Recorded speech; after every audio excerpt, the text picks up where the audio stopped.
Alors, on va commencer ce soir. Donc, comme promis, le sujet de la fameuse guerre de Gog et Magog. Donc, la guerre, j'ai dit la semaine dernière, apocalyptique. Le terme plus exact serait plutôt la guerre messianique de Gog et Magog. Et déjà, on va voir que c'est un sujet qui est, bon, de manière générale, très mal compris, très illustré de manière hollywoodienne, si on peut dire ainsi. Alors que ce n'est pas du tout le cas concrètement, chez nos sages. Donc, on va voir cette guerre sous différentes sources qui nous rapportent les prophètes, etc., etc. Et on va s'aider d'un midrash, un midrash qui nous explique justement, qui va en fait nous aider à résoudre, comme c'est souvent le cas dans les midrashim, à résoudre certaines contradictions qu'on a entre des versets et d'autres, entre certaines prophéties et d'autres prophéties. C'est un peu ce qu'on va faire ce soir. D'abord, pour commencer, on va un petit peu résumer, parce qu'on a dit dans quel contexte on parle de cette guerre de Gog et Magog. On avait dit, on va résumer un peu ce qu'on avait dit la semaine dernière, en parlant du fait que lorsque finalement l'identité du peuple d'Israël doit subir trois affirmations d'identité sur les échelles, qui sont Yaakov, Israël, et ensuite Yeshurun, qui est la dimension universelle. On passe de la dimension individuelle à la dimension nationale, puis universelle. Et on a besoin que les trois se jonglent les uns dans les autres. Que les trois ne fassent qu'un. Et donc tout ça, c'est le processus justement messianique. Et on avait vu, alors en résumant, on avait parlé qu'il y avait 3 guerres et 2 crises. 3 guerres et 2 crises. La première crise, c'est ce qu'on appelle, en fait, ce que les sages ont dit, Chutzpah de'ikifta de'mshicha, la fameuse Chutzpah, l'audace, le culot, qui devance, qui précède la venue du Mashiach.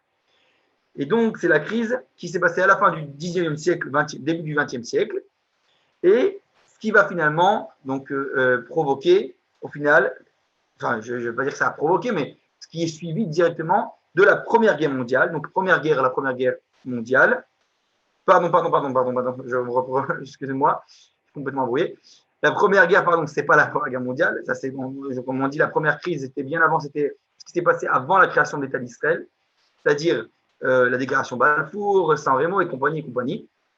Et finalement, on arrive à la Première Guerre, qui va nous faire passer de ce switch-là, de Yaakov à Israël, c'est-à-dire effectivement que c'est Israël qui va l'emporter avec la guerre d'indépendance.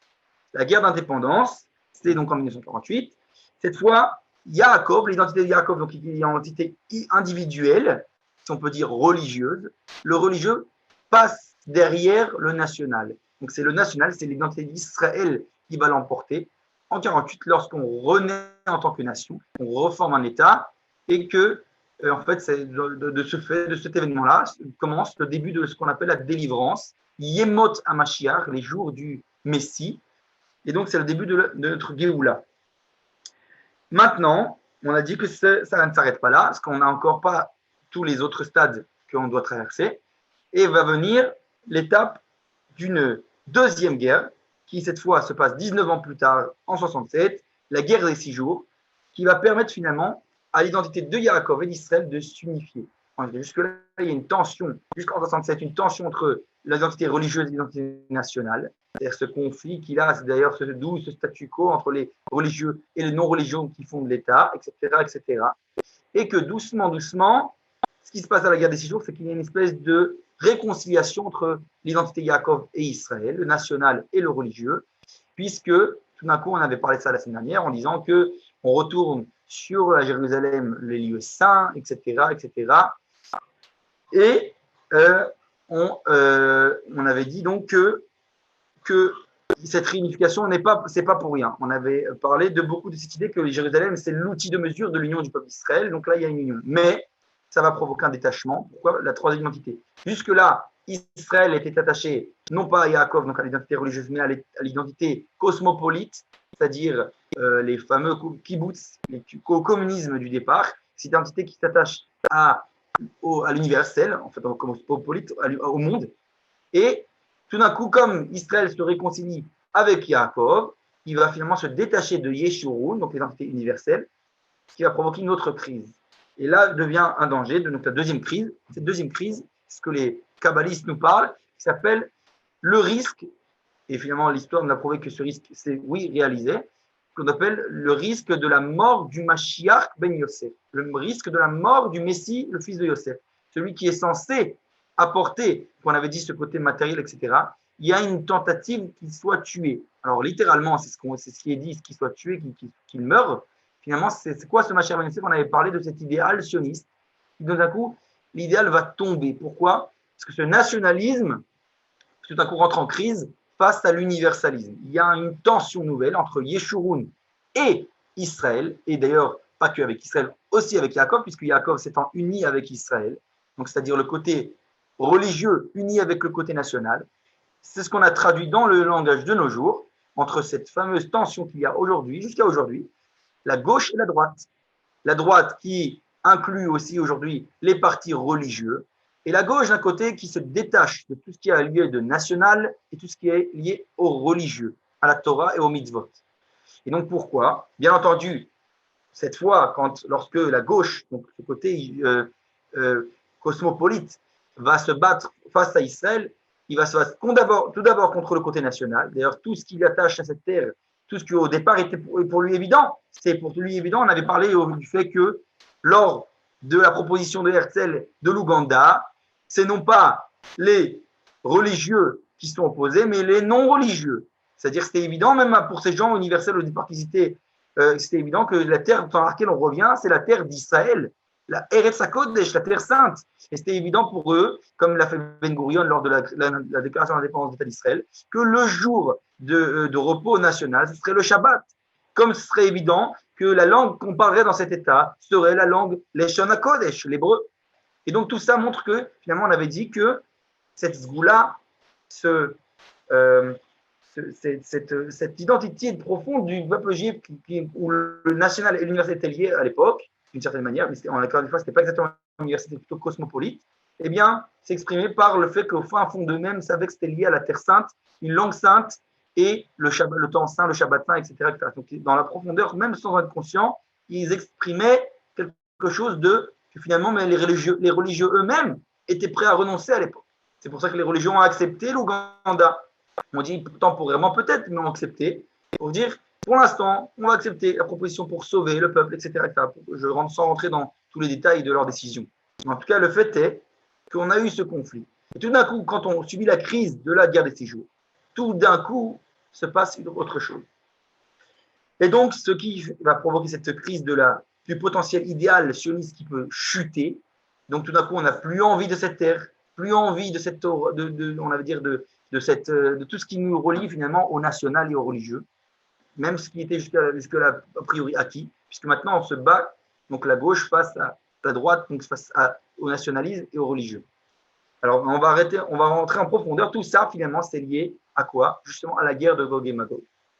Et donc cet événement qui va provoquer la fin de cette crise, qui va provoquer finalement le passage de l'identité de Yaakov à Israël et de cette fois de réconciliation avec Yeshurun, avec l'identité universelle, ça va justement être la guerre de Gog et Magog, mais sous plusieurs dimensions.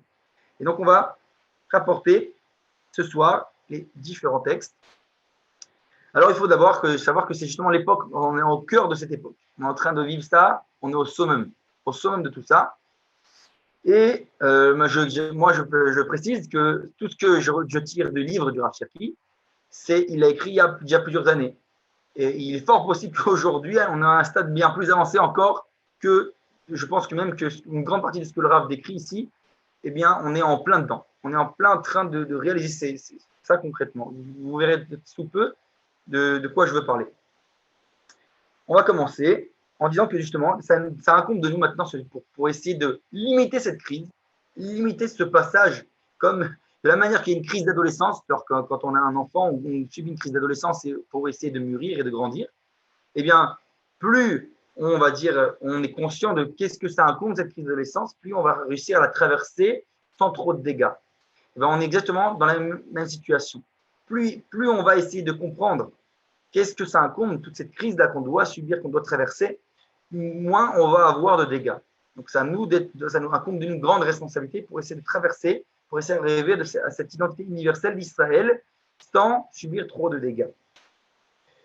Et donc, beaucoup de responsabilités. Et donc, alors pour essayer d'imager tout ça, cette idée de l'universel, on va donner un exemple que le Rav ramène. Essayons d'imaginer qu'aujourd'hui, le pape vient en Israël pour visiter, donc, la terre d'Israël, pour visiter l'État. Il y a la question qu'on doit se poser, c'est quelle doit être aujourd'hui, en tant que juif, en tant que nation, etc., en tant que aussi une nation parmi les autres peuples du monde, quelle doit être notre réaction face à cette venue du pape. Alors on va voir qu'il y a 4 approches possibles. 4 approches possibles à la venue du pape en Israël. La première réaction, c'est ceux qui diront c'est le pape est le représentant de l'idolâtrie dans le monde. Alors, on va être clair, on ne laisse pas venir. On est contre. On ne veut pas que le pape vienne nous visiter. Première réaction. La deuxième réaction, c'est la réaction pragmatique. Ça ressemble un peu aux différentes approches dont on avait parlé, où il y a une approche pragmatique. L'approche pragmatique, c'est ils disent le pape, finalement, c'est quand même, malgré tout, une figure importante dans le monde. Et donc, il nous incombe de le recevoir avec le respect dû à quelqu'un de cette envergure. Et bien sûr, comme nous, on doit essayer d'en tirer profit, on est pragmatique, d'en tirer profit de cette bonne relation avec lui, etc., pour essayer peut-être d'obtenir des budgets financiers, ou même d'encourager le tourisme, etc., etc., etc. Donc ça, c'est l'approche pragmatique. La troisième approche, c'est ceux qui vont parler d'unité et de fraternité et d'amour, etc., etc. Et donc, ils vont vouloir essayer de créer des dialogues interreligions entre les différentes religions. Et ils vont dire on est tous finalement des frères, tous êtres humains, etc., etc. On s'aime tous. Et ils vont essayer finalement, par cette approche, ils vont, sans s'en rendre compte, même en le voulant ou non pas le voulant, brouiller la différence, brouiller les frontières en fait finalement entre nous et eux. Et donc ça veut dire qu'ils vont parler de paix, de réconciliation entre donc les différentes religions, etc., d'amour, d'espoir d'une solution dans le Moyen-Orient. Il leur fait allusion à des choses. Et finalement, Rav explique comme ça, etc., etc., toutes sortes de dialogues de ce style-là. Il dit, le message qui se cache derrière une telle approche, il dit, c'est concrètement, en gros, ça veut dire, nous ne comprenons rien véritablement, nous ne savons pas de quoi nous parlons, et donc, pourquoi se disputer pour ça? C'est l'approche donc d'amour, de paix, de dialogue, voilà, interreligion, etc., etc. On va dire que c'est une approche aussi qui existe de nos jours. Et le problème, on a dit, c'est que cette approche, finalement, elle, déjà, on a dit, elle brouille la différence. Elle ne vient pas exprimer qui nous sommes en tant qu'Israël, qui sont-ils en tant que non-Israël, etc., etc. Et donc, finalement, ça n'apporte à rien, ça ne mène à rien. D'accord? Et la quatrième approche, et donc ça, c'est justement, on va essayer de voir, c'est que on va parler de qui il représente. On doit essayer d'expliquer qu'est-ce qu'il représente le pape pour nous, pour Israël. Et donc, cette fois, il dit, ça veut dire sans dire les 4 vérités, si on peut dire ainsi, sans aucune peur ou crainte. Pourquoi? Pour la simple raison qu'aujourd'hui, on n'est plus dans une situation d'infériorité. On n'est plus, lorsque c'était le cas en exil, soumis parmi les nations, etc., etc. On a notre propre indépendance, on a notre mot à dire en tant que nation. Et donc, c'est de dire qui véritablement, qu'est-ce qu'on pense, quelle est notre identité nationale, etc., etc. Et donc, on a notre mot à dire. Et ça veut dire que finalement, et alors ça c'est le Rav Manitou l'expliquait très clairement, ce qui se passe au niveau historique, c'est que finalement, il y a eu une sorte, je vais laisser en 3 mots, mais c'est plus profond que ça, mais expliquer que tout le christianisme, finalement, qui c'est quoi? C'est une grande admiration pour une personne qui dit être le Fils de Dieu. Donc, c'est-à-dire Jésus-Christ, qui lui-même, on le sait tous, était juif. Le Rav Manitou dit, finalement, il faut leur expliquer que toute leur admiration pour la personne du Fils de Dieu, de Jésus-Christ, etc., qui est lui-même un juif, c'est une sorte de, entre guillemets, vous deviez essayer de prendre toute cette admiration et de comprendre que ce n'est pas Jésus-Christ seulement que vous devez admirer comme de cette manière, mais bien le peuple d'Israël tout entier. C'est lui le fameux Fils de Dieu, le fameux, finalement, votre Messie, si vous voulez dire qu'eux, ils l'ont pris Jésus-Christ pour le Messie, etc. Votre Messie, c'est le peuple d'Israël, celui qui doit être une lumière pour les nations, etc. Comme cela a été le cas dans ce que les sages nous rapportent. C'est-à-dire que faire un switch finalement entre cette grande admiration pour la personne de Jésus vers le peuple d'Israël. Les chrétiens doivent comprendre que ils ont fait ça par une tentative de vouloir, entre guillemets, devancer notre époque, devancer une chose qui n'était pas encore arrivée. Et donc, ça a amené à donner une grande admiration à la personne de Jésus. Et ça, ce qu'il dit, c'est ça le message que nous, on doit apporter à une personne comme le pape. Bien leur expliquer que justement, aujourd'hui, vous devez comprendre qui c'est Israël. On doit s'affirmer, on n'est plus encore une fois en position d'infériorité en tant que nation. Donc, on va s'affirmer, dire qui nous sommes en tant qu'Israël. Quel est notre message? Quel est le mot qu'on a à dire à l'humanité? D'accord? Donc, c'est une toute autre approche. Et d'ailleurs, eux-mêmes, de manière inconsciente, les chrétiens, d'ailleurs, le disent dans leur prière. Ils se disent donc cette volonté cette admiration qu'ils ont pour Israël, etc. Ils disent être Israël, comme le dit dans leur prière, il s'appelle en latin le verus Israël, le vrai Israël. Finalement, ils ont une espèce de frustration de vouloir être nous. D'où elle provient? Du fait que justement, que quelque part, on a un rôle à jouer. Alors moi, ça, je vais le dire maintenant, c'est personnel, ce que je dis. J'ai le sentiment, si on peut dire ainsi, puisqu'on parle justement de la dimension universelle, que finalement, d'une certaine manière, on peut aussi dire que le christianisme est né en conséquence du fait que la dimension universelle de la Torah, à l'époque donc de la Bible, ne s'est pas totalement dévoilée. Il y a eu une tentative avec le roi Salomon, Shlomo, etc., cette relation avec les différentes princesses des différentes nations, etc., d'essayer d'influencer le monde. Mais concrètement, c'est resté quand même à un petit degré et c'est resté au degré national seulement. Et donc, l'humanité, on va dire, si on peut dire ainsi, qui se sentait, on va dire, découpée, on a l'impression que la délivrance, comme on l'avait dit avec la sortie d'Égypte, elle vient qu'à Israël et pas au monde. Et on sent qu'il y a un manque, il y a une tension. Et donc, ce qui va créer une espèce le monde va essayer de se trouver une alternative à travers le christianisme, de trouver une alternative universelle. D'ailleurs, c'est ce que le christianisme prône tout le temps, en disant, le christianisme n'est plus un message qui se tourne à une seule simple nation, mais un message qui se tourne à tout être humain, à chacun, et qui dit chacun, d'où qu'il soit, peut s'approcher, etc., du christianisme, de la foi chrétienne et compagnie. C'est-à-dire que finalement, c'est parce que, quelque part, ça n'a pas été exprimé pleinement dans le judaïsme, et donc ils ont cherché un remplacement, quelque chose qui leur manquait. Et donc on vient me dire que finalement, le judaïsme doit, oui, affirmer cette dimension, la dimension universelle, et ne pas se la dénigrer. Mais comme on l'a dit, et c'est ça la grande nouveauté du judaïsme, avec le message d'Abraham, on l'avait dit dans plusieurs cours précédents, en disant que ça doit passer par le nationalisme d'Israël, que universalisme et nationalisme ne se contredisent pas dans la Torah, dans le judaïsme.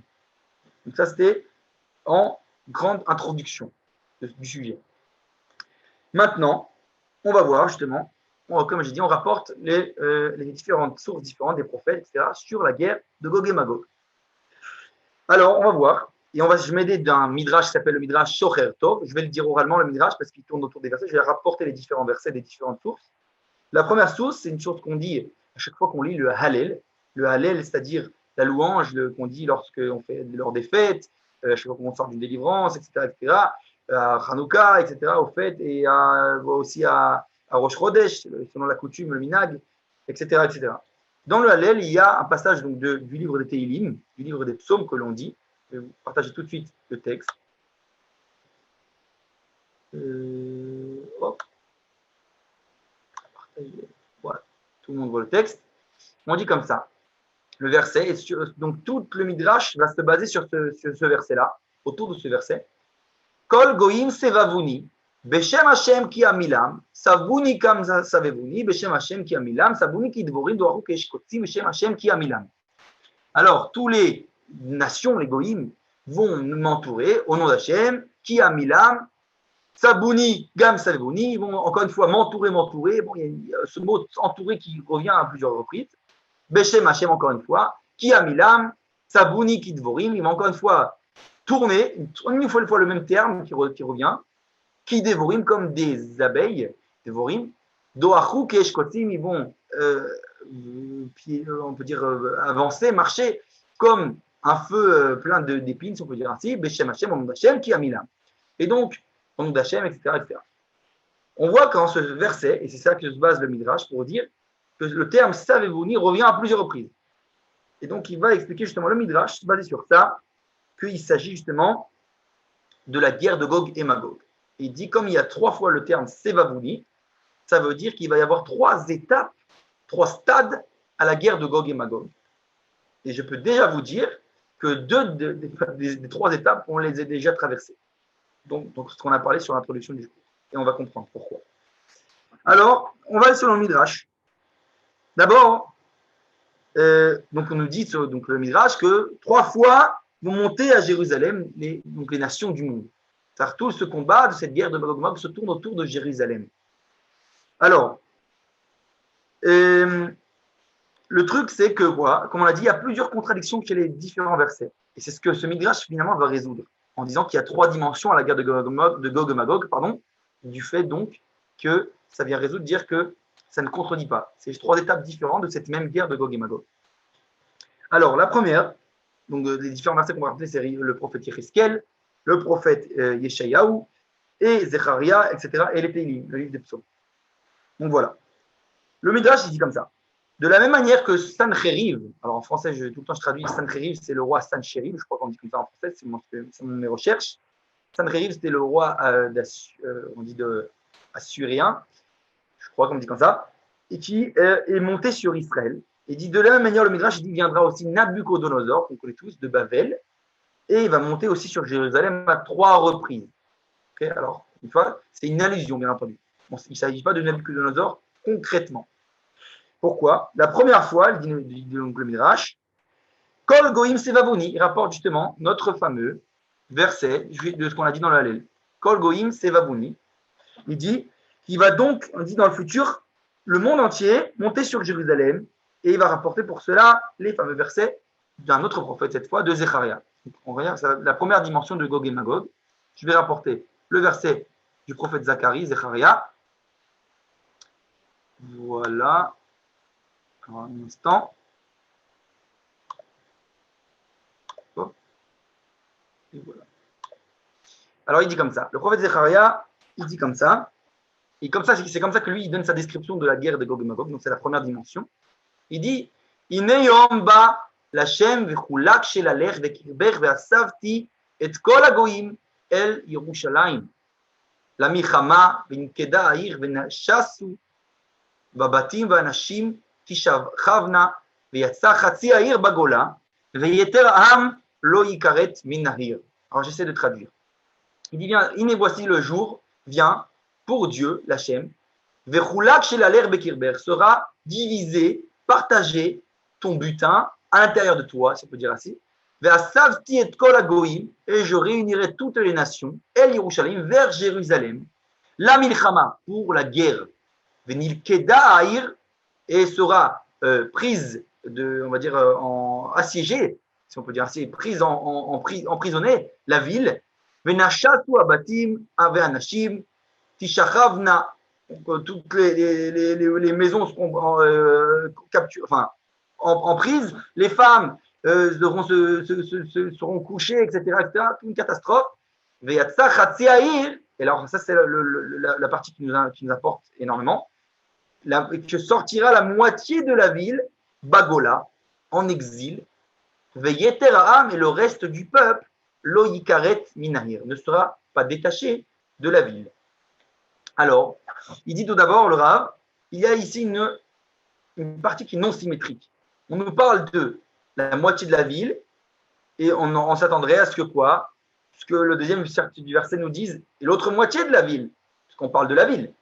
Et d'un autre côté, on nous parle non, du reste du peuple. Et donc, si tu me dis reste du peuple, alors tu aurais dû dire la moitié du peuple ou la première partie du peuple. Donc, toi, tu me parles que du peuple, d'une moitié et de l'autre. Toi, tu me parles de la ville et d'une moitié et de l'autre. Mais là, on me parle d'un côté la moitié de la ville et d'un côté le reste du peuple. Il y a une non-symétrie. Il vient nous exprimer cette non-symétrie. Il nous dit, le Rav, que ça veut nous exprimer le fait que la ville va être divisée. La ville de Jérusalem sera divisée. De quoi on parle?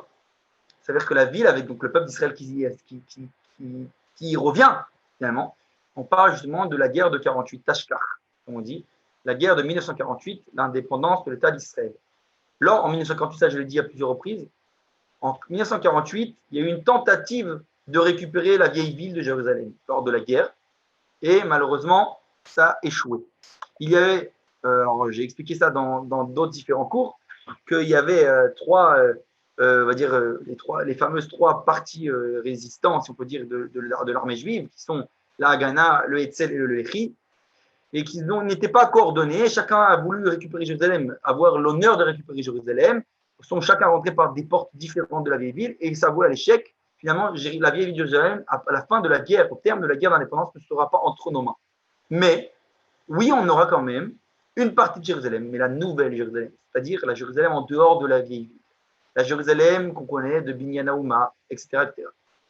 Et donc, ça, c'est lié à la première guerre dont on a parlé, qui est en conséquence de la première crise. Vous vous rappelez, on avait dit, où, avec Israël, l'identité nationale l'emporte sur l'identité Yaakov, l'identité religieuse. Et d'où ça s'exprime, ça fait que justement Jérusalem, qui est l'outil de mesure, donc où se situe finalement l'identité d'Israël dans la délivrance, eh bien, nous dit que toute la partie religieuse de la vieille ville, qui est les lieux saints, etc., le mont du temple, etc., n'était pas entre nos mains en 48. Par contre, une partie, tout ce qui était les fameux les bâtiments, on va dire, nationaux, officiels, etc., tout ce qui était lié, Binyan Haouma et compagnie, donc ces bâtiments-là, ils étaient entre nos mains. C'était la partie nouvelle de Jérusalem, etc., etc. Ça, c'est le degré qu'on est arrivé en 1948 de la première guerre, donc la première étape qui nous dit que la ville est divisée, que la partie religieuse de la ville est en dehors. Pourquoi? Parce que c'est la partie d'Israël qui l'emporte, c'est-à-dire le national. Et donc, il nous manque la dimension religieuse, la dimension Yaakov. Ça, c'est premier point.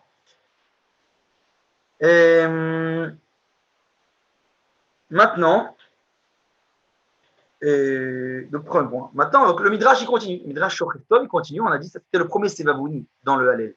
Le deuxième Sevavouni, maintenant, qui dit Savoni Gam Sevavouni.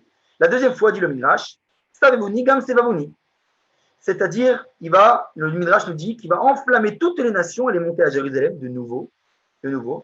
Comme il est dit, et là, je rapporte justement donc, dans les Tehillim, je vais vous ramener le verset, un instant, dans le livre des psaumes, cette fois. Hop. Regardez bien. Il dit Lama, alors on va essayer de traduire doucement. Lama rakshu goim ou les omim yegorek. Il dit pourquoi s'éveillent les nations, les omim, les nations yegorek, qui vont en vain, si on peut dire ainsi, Yitzavou malcheret, ils vont venir tous les rois de la terre, vers Rosnim, Nosdou, Al-Khad al-Hashem, vers Meshicho. Ils vont venir encore une fois tous se lever ensemble sur Hachem et sur son Mashiach, son Messie. Alors littéralement, il s'agit bien entendu du peuple d'Israël. Vous vous rappelez, ça nous rappelle l'analogie que j'ai dit tout à l'heure entre ce que les chrétiens font entre leur Messie et en fait le peuple d'Israël qui est ce Messie finalement du monde entier. Il dit Nenatka et Mosrotemo venashlichena mimeno avotemo. Donc ils vont enlever toutes leurs joues et tout ce qui les empêche jusque-là de se battre. Yoshev Vashamem Yisrak, celui qui siège dans les cieux, si on peut dire ainsi, rigolera, il sourira. Adonai ilag lamo, Hachem il va leur rire. Qu'est-ce que ça veut dire? Adidaber alemo be'apo bacharono be'almo. Alors ensuite il parlera, etc., se fera rougir rugir, si on peut dire ainsi, sa colère, etc., etc. Donc, c'est des paraboles, bien entendu, mais ce qui veut dire qu'en fait, moi personnellement, j'ai l'impression que ces versets-là, parce qu'il est sur le contexte, c'est exactement ce qui s'est passé lors de la guerre des 6 jours. On va montrer qu'ici, c'est la guerre des 6 jours. On parle de la deuxième étape de la guerre de Magog, qui est la guerre des 6 jours, qui est le moment où finalement Israël et Yaakov, on a dit, se réconcilient. Tout d'un coup, ce n'est plus juste l'identité nationale. Il y a une réconciliation avec Yaakov, avec l'identité religieuse, puisque cette fois, c'est la Jérusalem entière qu'on va récupérer la guerre des 6 jours. On va récupérer Jérusalem, le mont du Temple. On va récupérer, bien entendu, encore une fois, presque la grande terre d'Israël avec le Sinaï, Gaza, le Golan, etc., etc. Mais encore et encore, et surtout, Hebron en français, la ville des patriarches, la ville du tombeau des patriarches, encore une fois, qui nous liait au côté, si on peut dire, religieux, au côté Yaakov. Donc c'est cette réconciliation entre Yaakov et Israël qui provoque, qui est la conséquence de cette guerre de 6 jours. Et comme on le sait, on connaît tous, là il me semble dit plusieurs fois, la fameuse libération du Kotel, les parachutistes qui pleurent, etc., qui même s'ils sont religieux par le jeu, peu importe, ils pleurent. Pourquoi? Parce que finalement, c'est quelque chose qui est enfoui en eux, qui ressort, qui fait partie d'eux. Donc c'est cette réconciliation entre Yaakov et Israël. Et donc ça, c'est dit exactement ici dans le verset des Tehillim. Je continue. Va ani nasarti malki. Il dit voilà, moi, j'ai, ça peut dire principe, je ne sais pas si c'est français, mais oui, j'ai donné la libation à mon roi, Al Sion Arkochi, sur Sion, ma montagne sainte, Asapecha El Chok, Hachem Amar Elai Beni Ata Ani Ayom Viladticha. Il dit Hachem, il a ici affirmé finalement que tu es mon fils, tu es mon élu, etc., etc. Sheal Mimeni Vetna Goim Nachatecha, il dit demande de moi, je te donnerai l'héritage de nation, Varzotra et tes frontières, ton héritage, Asearet jusqu'à Asearet, c'est-à-dire jusqu'aux extrémités. Finalement, c'est exactement ce qui s'est passé lors de la Kadeshio. On a reçu tout d'un coup sur un plateau toute la terre d'Israël en cadeau. Et comme on dit, pourquoi je dis c'est Dieu rigolait là-haut? Parce que finalement, on sait tous très bien à la Kadeshio que ce n'était pas vraiment de notre mérite. C'est-à-dire que c'est bien au-delà. Il y a eu une succession de miracles et compagnie qui ont fait que, on voit bien ici la main d'Hachem qui rigole là-haut, comme il dit le verset, qui a dit, voilà, je vous donne tout sur un plateau, un cadeau. En cadeau, la terre. C'est cette réconciliation entre la terre et son peuple. C'est-à-dire l'identité nationale et l'identité religieuse. Comme il dit, alors, littéralement, il dit, je vais les secouer avec un barre de fer, si on peut dire ainsi, et avec un ustensile qui les explosera. On dit littéralement. Oui, les explosera. C'est-à-dire que il y a eu quelque chose de spectaculaire, si on peut dire, à ces jours. D'ailleurs, beaucoup ont afflué en terre d'Israël à l'époque. C'était un événement historique de force majeure, etc., etc. Donc là, on voit la deuxième dimension de la guerre de Gog et Magog, qui est la dimension de réconciliation entre le national et le religieux. Ça, c'est pour le livre de Tehillim. Alors ça, je vais préciser d'ailleurs que c'est encore une fois lié à l'union du peuple d'Israël. Le peuple d'Israël subit une transformation, il se devient de plus en plus uni. L'exil nous a finalement été conséquence de notre non-union, donc la destruction du temple, haine gratuite et compagnie. Et donc l'exil va essayer de nous resolidifier, de nous recoller les uns les autres, ce qui va commencer à se réaliser à travers l'indépendance d'Israël. Et finalement, encore plus, dans une grande dimension encore, lors de la guerre des 6 jours, puisque cette fois Jérusalem est récupérée. Pourquoi? Parce que cette fois, c'était une seule armée, plus certaines 3 factions différentes. C'est Tsahal qui récupère la vieille ville par la porte, une seule porte, ensemble, coordonnée, la porte des Lions, Shar Harayot, donc à l'extérieur, qui d'ailleurs récupère le mont du Temple, etc., etc. Et donc, on voit bien là que Jérusalem est l'outil de mesure de l'union du peuple d'Israël. Et donc, il nous manque la 3e dimension. Parce que finalement, le peuple d'Israël est uni aujourd'hui, c'est vrai. Lorsqu'il y a des guerres, on est tous ensemble, on est tous soudés. Le problème, c'est que c'est seulement lorsqu'il y a des guerres. Parfois, les gens oublient cette union lorsque tout va bien. On se rappelle nos différences, on se rappelle nos différents d'opinions, etc., etc. Donc, il ne faut pas attendre, ça c'est la dimension 3e, d'attendre et d'être en conflit pour pouvoir se réunir. Il faut comprendre que nous sommes unis de notre essence, un peuple uni avec nos différences. D'ailleurs, c'est ça le grand secret, le Manitou disait tout le temps, le secret finalement de la vente de Joseph et ses frères. C'est finalement, au final, après toute la réconciliation des frères de Joseph et ses frères, ils vont dire le fameux verset très connu du peuple juif, Shema Israël Hashem Eloheinu Hashem Echad. C'est qui Israël? C'est Yaakov, qui s'appelle aussi Israël, la divinité nationale. Lorsque nous comprenons, nous tous les tribus, que nous sommes Israël, tous ensemble, et 12 avec nos différences, alors on est Echad. Hashem Echad, Dieu est un puisque nous sommes un. D'accord? Ça, c'est la dimension. Et donc, comme on a dit, ça vient s'exprimer, bien entendu, avec la dimension maintenant universelle. Le peuple d'Israël a maintenant un message à attribuer aux nations du monde. Ce fameux Or Lagoïm, c'est-à-dire lumière pour les nations, être un phare pour le monde. Et cette fois, on ne doit plus avoir honte comme lorsque c'était à l'exil. En exil, on ne pouvait pas dire ce message-là, puisque nous n'étions pas une nation, on n'était pas indépendant, on était un ensemble de religieux, d'individus. Maintenant, on revient sur notre terre, on devient une nation, et on veut enseigner aux nations, justement déjà, qu'on est une nation sainte, que oui, on veut dévoiler la Kedusha, la sainteté, dans la politique, dans le militaire, l'économie, etc., toutes les dimensions d'une nation. Et que finalement, le monde religieux, lui, se ferme et se détache finalement du monde politique, national, etc. Et qu'ils disent donnez à César ce qui est à César et à Dieu ce qui est à Dieu. Il y a une séparation. Dans le judaïsme, il n'y a pas de séparation. Le judaïsme veut dévoiler la Kedusha dans une vie nationale. Et quand bien entendu, comme on l'a dit pour le cas d'Israël, qui va donner sa dimension universelle à la dimension nationale. Et ça, c'est l'étage, le stade de Yeshurun. C'est pour ça que Yaakov est aussi appelé Yeshurun. Et c'est justement ça dont on va parler maintenant dans la troisième étape. L'étape de la guerre de Gog et Magog, qui est la troisième étape, qui va nous finalement être le fruit de cette dimension universelle. Alors le Midrash continue. Shochar Tov, il continue, il explique encore cette troisième Sevavoni qu'il y a dans le Hallel dont on a parlé.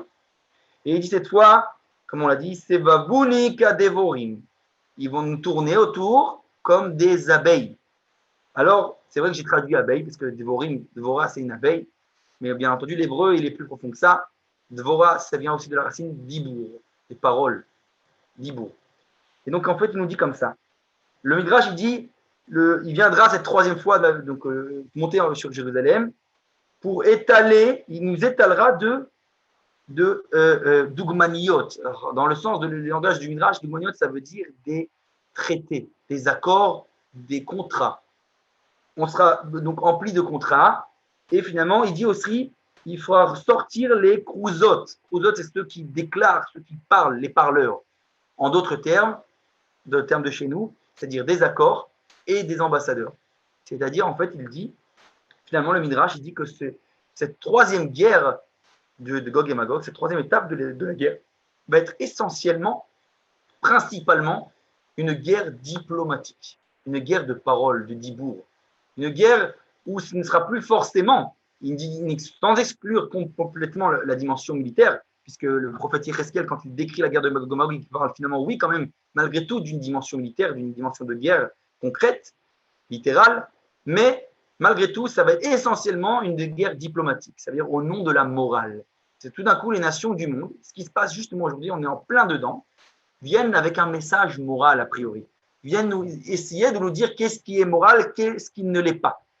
Et c'est là la guerre que nous on doit dire, finalement, on doit bien dire au monde, bien être sûr de nous-mêmes pour pouvoir dire une chose pareille, mais bien entendu dire, j'ai envie de dire, ça c'est le message qu'on devrait dire aux nations souvent, parce que souvent, ça paraît absurde, mais les nations, finalement, c'est eux qui, il y a de là 70 ans, à peu près, ont fait une Shoah, que ce soit les Allemands ou peu importe, même les autres, finalement, ils ont aussi, de manière passive, participé par leur silence, etc., etc.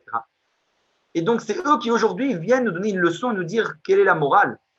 Et donc, on doit dire que nous, on veut la morale, mais on veut notre morale, c'est-à-dire la morale divine, la morale qui nous a été inculquée par la Torah. Donc, et la morale, ce n'est pas la morale chrétienne qui est inculquée aujourd'hui dans les nations occidentales. Et donc, c'est ça qu'on doit affirmer aujourd'hui, notre dimension universelle. Et donc, c'est un combat diplomatique entre notre morale face à la leur. Et donc, ça, c'est la troisième dimension. Et c'est cet argument-là qu'eux vont affirmer, donc être un argument moral qui va provoquer évidemment cette troisième guerre, ces conflits. Et ça va être une guerre de valeurs, plus qu'une guerre militaire, même si on a dit qu'on n'exclut pas totalement la dimension militaire. Et maintenant, le Midrash ne s'arrête pas là. Le Midrash Shochar Tov continue.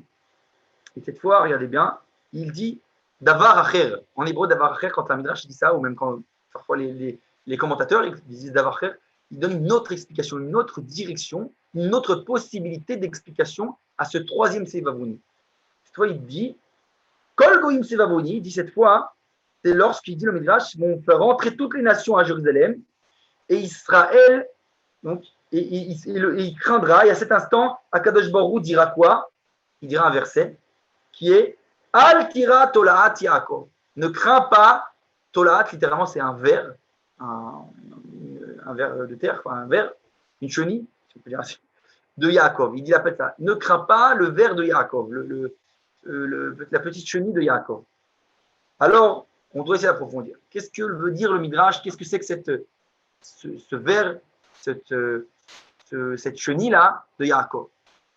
Alors, le Zohar il nous dit que la Tolaat dont on parle ici, c'est la Tolaat à Meshi, c'est-à-dire ce qu'on appelle en français, d'après ce que j'ai recherché, on appelle ça le ver de la soie, je crois. Le ver de soie ou ver de la soie. C'est le ver qu'à l'époque, les gens avant, on faisait la soie avec un verre qu'on mettait entre les épaules, ça réchauffait, etc. Il utilisait une espèce de toile, de soie, je ne sais pas quoi. En tout cas, c'est comme ça que les gens avant faisaient la soie et utilisaient ça pour leur quelconque besoin. Et il dit pourquoi le Midrash parle précisément de ce verre-là. Alors il dit il faut essayer de comprendre, approfondir. Qu'est-ce que c'est que cette parabole là, du verre de la soie avec ce verre. Alors il ramène donc bien entendu Yeshayahu qui dit Anazarticha altira Torah Yaakov mettez Israël ani azarticha neum Hashem vegoel vegoel chaser kadosh Israël. Donc il dit c'est ça, je fais en fait une espèce de analogie entre le verre de soie ça et cette délivrance. Donc on doit comprendre qu'est-ce que c'est que ce verre de soie pour pouvoir comprendre de quoi il nous parle là, de quoi on parle, cette délivrance, quelles sont ces différentes ces étapes qu'on doit subir. Et là, pour ça, alors j'ai décidé, ce texte, je ne voulais pas ramener parce que je ne l'ai pas ramené, enfin, vous pour le voir parce qu'il est assez long et c'est en hébreu. Je vais vous le lire directement de l'intérieur du livre. C'est un texte assez important. Je vais le traduire littéralement. Il donne une toute autre dimension. Et voilà ainsi qu'il explique le texte. Il dit Tola Tameshi Overet Kama Gilgulim. Il nous explique que ce ver de soie, il passe plusieurs transformations. Il va subir plusieurs étapes en développement. Il dit jusque finalement, au final, le processus final de ce ver, c'est de devenir un papillon. Il dit Trila Umofia Betor Betsa Zeira. Au tout départ, il apparaît comme un tout petit œuf. Zot les Meginat Libam Shel Mish Etipu Leofaoto Amiyadit chez la Parpar Amuftar Vetoim Echanhu. Et ça, finalement, et donc là, on voyait bien, quand on explique ce phénomène, on explique justement, on fait allusion à quoi? Au tout processus de délivrance, c'est la parabole. C'est-à-dire qu'il dit, ça va être, ce petit œuf là au départ, ça va être à la grande déception de tous ceux qui s'attendaient à ce qu'il y ait déjà tout de suite le fameux papillon. Donc on attendait, on nous a promis un papillon, et au départ, on n'a qu'un tout petit œuf.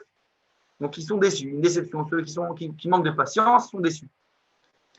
Atchouva yishesh la leitazer besablanut abetzat tzricha ligdol. Et comme on dit, la réponse est, bien entendu, on doit s'emplir de patience. Et finalement, l'œuf finira par devenir un papillon. Mais patience, doucement, doucement.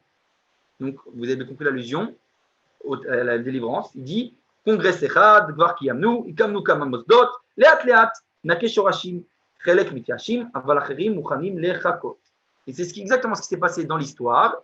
Lorsque on a fait un congrès par-ci, un congrès par-là, les congrès sionistes, donc avant bien la déclaration d'indépendance de l'État d'Israël, on a déjà fait dresser certains établissements, des écoles, avant même la création de l'État d'Israël, encore une fois, la Rabbanout qui a été créée par le Rav Kook peu avant l'indépendance de l'État d'Israël, etc., etc. On commence à créer des différents corps nationaux, etc., etc.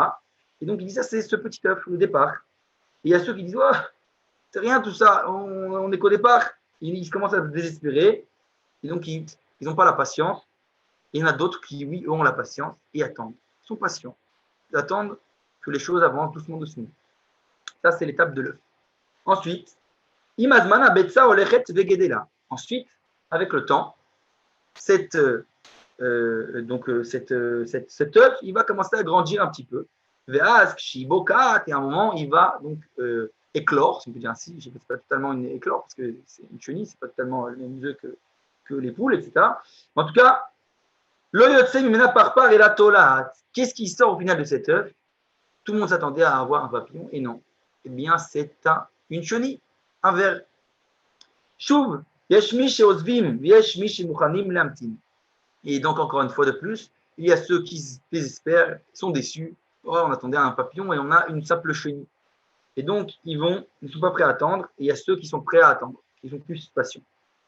Oulaï, bechol zot, yetemide davarma. Et ceux qui sont patients, ils disent ouais, peut-être que de cette chenille, finalement, sortira quelque chose. On est encore patient, on va encore une fois attendre. Atolat Gedela Miyom Liyom. Et donc, la chenille va grandir de jour en jour. Ikvaroseket Bekalkala. Vous voyez bien l'allusion à l'État. L'État, la chenille, c'est l'État d'Israël. La chenille, c'est cet État qui est né, mais qui n'est pour l'instant qu'une chenille. Il manque encore beaucoup de dimensions. C'est ce qu'on appelle le Yaakov, la dimension de départ. Et donc, au début, oui, cette chenille, elle s'occupe de Kalkala, c'est-à-dire de finances. Elle s'occupe de bitachon, de sécurité. Et encore une fois de plus, il y a toujours ceux qui ne sont pas satisfaits. L'osdet tipidou, c'est pas ça ce qu'on attendait. Et Momrim, c'est ça qu'il dit, Atolat Omnam Gedola, il dit c'est vrai que ce ver, il commence à grandir et s'installer, etc., etc. Mais il n'est pas beau comme le papillon. Cet état, c'est rien du tout, c'est des débuts, c'est rien ça. C'est exactement ce qui s'est passé en 48, etc., où on sait tous très bien que grande majorité du peuple d'Israël n'était pas en Israël, on avait un tout petit truc, on n'avait pas grande chose, on n'avait pas une grande armée, etc., etc. C'était que le départ. Et donc beaucoup sont, encore une fois, n'ont pas la patience et désespèrent. Bashlababa, l'étape suivante, Atolaat mitmakemet al ale shel etz vetave ma'arir shel frash mipia chute meshidatu. Et donc doucement, ce qui va se passer cette étape-là, cette fois la chenille va s'installer, se positionner sur une feuille d'un arbre et va commencer à d'ici à dresser de sa bave, j'allais dire de sa salive, on peut dire ainsi, de ce qui ressort de cette chenille, cette liquide-là, je ne sais pas comment on peut dire en français. En tout cas, de ce qui en ressort, elle va commencer à dresser sa toile de soie très fine, Kolota et inizona mi'ale. Et pendant toute cette période, là où il commence à dresser sa toile, donc s'entourer, elle se nourrit de la feuille. Elle se nourrit de la feuille sur laquelle elle s'est installée. Klomar, oferet liot parasiti. Elle commence à devenir à elle-même un parasite. Elle se mange elle-même, si on peut dire ainsi. Elle mange sa propre feuille, c'est cette feuille qui elle-même la soutient, lui permet de dresser finalement sa toile. Et donc il dit, traduction en langage de notre État d'Israël, ça devient, il dit maintenant, un kalkala v'bitachon shel hamedina nitmachim al-yedei ma'atzama gedola.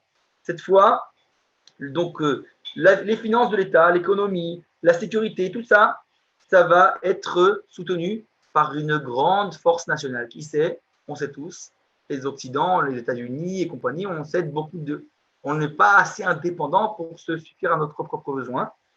Et à l'aise, je me dis, c'est ça la feuille qui nous nourrit. C'est quelque chose d'extérieur qui vient et qui, on se sent dépendant d'eux. Finalement, cette indépendance n'est pas totale.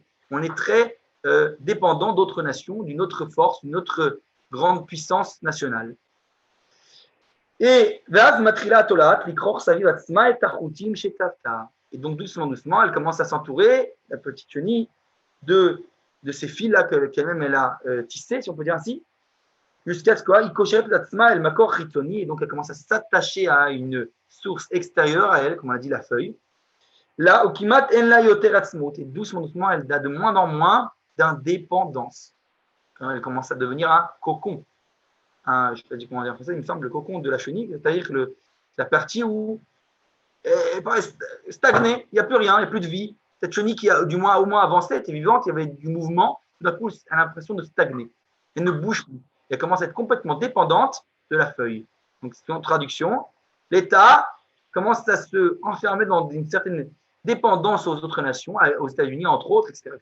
Et doucement, comme s'il n'y avait presque plus d'indépendance. C'est ce qui s'est passé jusqu'à pas si longtemps. Ok? Shuv nishmaim akolot. Et là, encore une fois, les gens qui subissent ça, qui traversent cette période de l'État, ils disent Alzed Ibartem, c'est sur ça que vous avez parlé, c'est ça votre État, c'est ça votre. On attendait le papillon et c'est ça votre cocon là qui commence à se renfermer sur lui-même. Are atola tazot shura le makor hitoni ve'enayachol alazuz. Il afra les golems. Il est devenu un golem, quelque chose sans mouvement, sans rien du tout, sans avancer.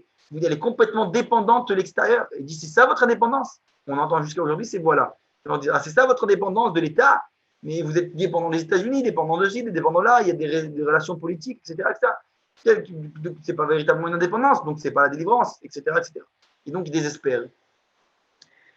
Et וגם הפעם חלק מתייאשים מדספר ויש כאלה שלמרות הכל אינם מאבדים תקווה וממתינים לפרפר. Et encore une fois, On a toujours les optimistes, ceux qui ne perdent pas de vue le papillon promis et disent mais oui, c'est encore une étape, c'est pas grave. On attend notre fameux papillon. On est patient. C'est des étapes que l'État doit subir, doit traverser, afin de justement se développer de manière indépendante, totale, en papillon. אתה מתחיל תהליך מורכב שבו האיברים הפנימיים של התולעת הולכים ונאכלים. Et là, ça devient encore plus compliqué, ça se complique. Doucement, doucement, il vient c'est un processus encore plus compliqué. Les membres intérieurs donc de ce golem-là, de ce cocon, commencent à s'autodétruire à l'intérieur. Il doit subir une autodestruction afin une espèce de mutation, afin de passer à quelque chose de complètement nouveau. Et donc, c'est une période où il semblerait qu'on va en arrière. Ça commence tout à être détruit, tout ce qui a été jusqu'à maintenant formé, cette chenille qui avait été formée, ça commence à s'autodétruire. Et donc, même de manière scientifique, il explique qu'il y a comme une espèce de quelque chose dans le cerveau de cette chenille qui lui donne l'information de s'autodétruire, d'autodestruction, de s'autodétruire de l'intérieur. Et donc, et là, traduction avec l'État d'Israël, tout ce que nous avons construit va doucement, doucement être détruit, s'autodétruire. C'est exactement la période qu'on est en train de vivre. C'est exactement ce qu'on subit aujourd'hui dans le monde politique. C'est qu'on a l'impression que les corps, que ce soit aujourd'hui, jusqu'à aujourd'hui, c'est vraiment l'actualité avec la rabbanoute qui est remise en question, avec les entités juives de l'État d'Israël qui est remise en question, l'identité démocratique, etc. On a l'impression que l'État se tire une balle dans sa jambe à lui-même, qu'on a l'impression que l'État est en train de s'autodétruire, que beaucoup de choses qui étaient jusque-là acquises, tout d'un coup, sont en train d'être complètement détruites. Donc ça, c'est encore une fois, c'est ce fameux golem, ce fameux cocon-là qui commence à s'autodétruire à l'intérieur, mais qui n'est qu'une étape pour arriver finalement au papillon, à l'indépendance véritable et totale. Nisharak sarid chez la moire, notre rouge, fridim, chez le marechet, arvia, veshar evarim. Au final, il va rester, les seules choses qui en restent de tout ça, c'est, il dit, les membres donc, de quelque chose, une toute petite partie du cerveau, et qui va permettre donc, au système de multiplier, donc de procréer, et il reste quelques membres. En gros, on a dit, il ne reste pas grand-chose. Et donc, toutes les valeurs intérieures de cette chenille ont été abandonnées. Et donc, ça, encore une fois, ça vient avec l'État d'Israël. Et les gens commencent à dire, Iné, voilà, encore une fois, elle est en train de s'autodétruire cet État. C'est ça que vous nous parlez. Regardez votre État, regardez ce qui devient aujourd'hui. Regardez toutes les valeurs les valeurs juives, les valeurs d'État d'Israël, etc. Tout est remis en question et tout est. Et les gens qui, encore une fois, sont pessimistes, disent voilà, c'est de ça que tu m'as parlé, c'est ça ton État d'Israël, c'est ça ta délivrance. Regardez quelle délivrance, sont en train de s'autodétruire. Il dit et vous parlez encore de délivrance. Et donc, encore une fois, il y a les optimistes. Et donc, il dit dans cette étape, c'est la dernière étape, celle qu'on est en train de subir. Et je pense que justement, encore une fois, le Rav a écrit ce livre il y a quelques années. On l'a subi aujourd'hui avec ce gouvernement et qui a aujourd'hui, etc., où beaucoup de valeurs sont remises en question. Et donc, il dit cette fois, Roubam Gvarozvi. Cette fois, la majorité perd espoir. Et c'est exactement, on est dans cette étape aujourd'hui. La majorité du peuple d'Israël aujourd'hui a perdu espoir. Il dit, c'est quoi ça? Dans quelle époque on vit? Qu'est-ce que c'est tout ça? C'est honteux, etc., etc., etc. אבל אז, שרידי התולעת מתחילים להצמיח כנפיים והופכים לפרפר, ועד מהרה בוקע הפרפר מן הגולם, יוצא לאוויר העולם, יוצא לחופשי. Et c'est lors de ce moment-là que finalement, tout d'un coup, va commencer cette chenille à développer ses ailes et finalement devenir, donc, et sortir de ce cocon pour devenir un papillon. Alors, je précise, bien entendu, que pour devenir papillon, il doit faire ça de manière indépendante. Parce que vous connaissez toute la parabole de la personne qui a essayé d'ouvrir le cocon avant l'heure et que finalement le papillon n'a pas pu développer ses propres ailes et donc il meurt. Donc c'est pour dire que cet état doit faire ça par lui-même, par ses propres forces. Donc c'est nous-mêmes. Nous, en tant que nation, on doit comprendre. Et ça, c'est la dernière dimension. On a dit la dimension de Gog et Magog, la dimension universelle pour développer les ailes du papillon.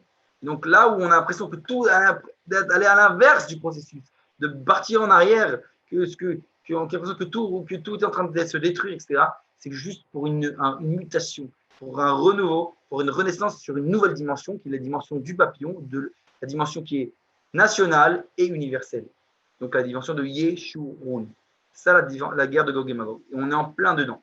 C'est guerre diplomatique, etc. Et comme on l'a dit, ça peut s'exprimer aussi en guerre nationale, pardon, en guerre militaire, mais c'est essentiellement diplomatique. C'est le combat que l'on vit au jour le jour aujourd'hui face aux nations du monde et face à l'intérieur du peuple d'Israël.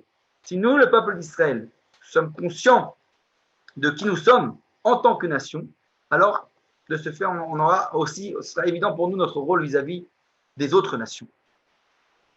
Et donc, on peut a priori peut-être, ça c'est ce qui nous décrit à la fin, donc le Midrash ramène, le Midrash continue à la fin, nous dit que cette fois, il viendra attraper la tribu de Yehuda, qui représente les religieux, et l'enfermer, et en pensant peut-être la donner à ses ennemis, comme ça que le dit le Midrash.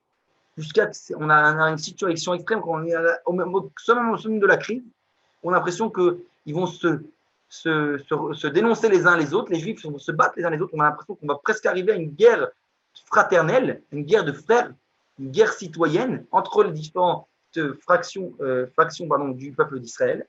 Et finalement, ça va être à l'extrême, presque, mais non. Moi, je pense qu'on est justement en plein dedans, ça.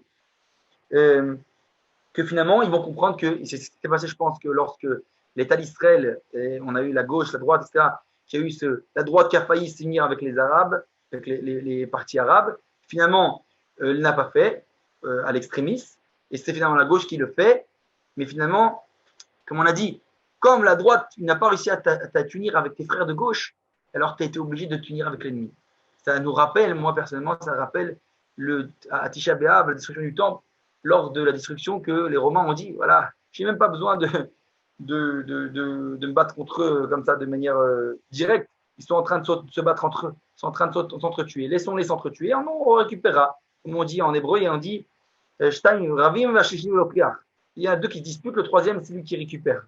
Ça veut dire que c'est ça qui se passe, une guerre intérieure qui provoque que ça fait rentrer l'ennemi dans nos frontières. Je pense que c'est ce qui s'est passé quand la gauche et la droite, on n'arrivait pas à se respecter, à respecter l'opinion l'un de l'autre et s'unir malgré les différends. Eh bien, ça a permis finalement aux ennemis, aux Arabes, de rentrer dans l'État d'Israël. Ça les fait rentrer dans notre État. Et c'est ça le danger. Et donc c'est bien ça. Ce qu'il dit, en tout cas, Amrou, Alofé, Yehuda, Belibam. Donc, c'est ce qu'il disait. Il y a une tentative presque qu'ils vont nous donner. Ils préfèrent même, c'est ce qu'on dit tous, c'est ce qu'ils ont parlé avant la création de ce gouvernement. Ils disaient tous, on préfère s'unir aux Arabes et pas à nos frères de gauche. C'est ces discours qu'on a entendus du côté de la droite et du côté de la gauche. Pareillement. Parce qu'on n'arrive pas à s'arranger avec nos frères, alors on préfère s'unir avec eux. On arrivait à un paradoxe total. Et donc, il dit, mais il va y avoir bien entendu une limite. C'est ça qu'il dit. Finalement, ça va être à l'extrémisme, presque la guerre de frères, mais pas. Ça va être évité à la dernière minute, puisque les gens vont comprendre que finalement, il faut arrêter. Alors, je pense que là, on n'est peut-être pas encore au moment où ils ont compris. On est en plein dedans, c'est un processus, ça se fait lentement, mais c'est ça qui va se passer finalement. Et on va dire, Kadosh Borou, il va nous aider pour que ça se produise. Ça, c'est la fin du Midrash. Et là, je ramène la fin du Midrash, je termine. Le Midrash continue, le Midrash Shochet en nous disant, cette fois, il dit, Kadosh Borou lui-même fait pour eux des miracles. Il va faire tomber leurs ennemis. C'est-à-dire que si eux n'arrivent pas à se démanteler de leurs ennemis, puisqu'ils n'arrivent pas à s'arranger entre eux, et donc c'est Akadosh Baruch Hu lui-même qui va faire tomber leurs ennemis. Comme il est dit, jusqu'à ce jour, je placerai les chefs de Juda, Empourin, les Karnémar, Beshem Hashem ki amilam. C'est la troisième qu'on a dit, la fin du Hallel. Beshem Hashem ki au nom d'Hashem ki amilam. Il dit c'est la troisième étape. Ça vient nous inclure trois étapes de Teshuvah, finalement, de retour différentes. Il dit, la première, donc on a les trois stades de Yaakov, Israël et Yeshurun, sont en parallèle aux trois étapes dans la Torah, de Veshavta ad Hashem Elohecha, tu reviendras jusqu'à Hashem ton Dieu. Ça, c'est la partie physique, littérale, c'est-à-dire le retour à Sion, littéralement. C'est le premier Teshuvah. La première Teshuvah, c'est le retourner à Hashem, littéralement, physiquement, dans notre terre, à la maison. La deuxième étape, c'est tu feras toutes les mitzvot. Entendu, avant, il n'y avait pas forcément toutes les mitzvot, comme on avait dit avec le sionisme au départ, qui n'était pas forcément religieux, que le côté religieux vient après. Et donc ça, C'est la deuxième étape. Et finalement, il y a Vetashuv el Hashem Elohecha bechol levavecha ubechol nafshecha. Tu reviendras à Hashem, donc ton Dieu, de tout ton cœur et de toute ton âme. Soit avec toutes les dimensions, y compris la dimension individuelle, nationale et universelle. Donc, c'est ça les trois fameuses étapes de la guerre de Gog et Magog. Pour conclure, la première qui s'est déjà réalisée lors de la guerre d'indépendance, la deuxième lors de la guerre des 6 jours, et la troisième qu'on est en plein dedans, je pense, la guerre diplomatique, cette guerre qui peut-être pourra aussi se traduire par un conflit militaire, ou peut-être plusieurs conflits militaires, ce qui s'est déjà produit pendant l'histoire jusqu'à maintenant. Et donc, ces conflits sont dus à cette crise identitaire. La crise que Israël, donc la droite, doit commencer à comprendre le rôle universel. Je pense que ça a commencé plus ou moins lorsqu'on a des gens de droite qui parlent de plus en plus des choses sociales, des choses qui commencent à moins être, on va dire anti-arabes, si on peut dire ainsi, parce que je ne parle pas bien entendu des ennemis. Les ennemis, c'est une chose. Je parle de la dimension des non-juifs.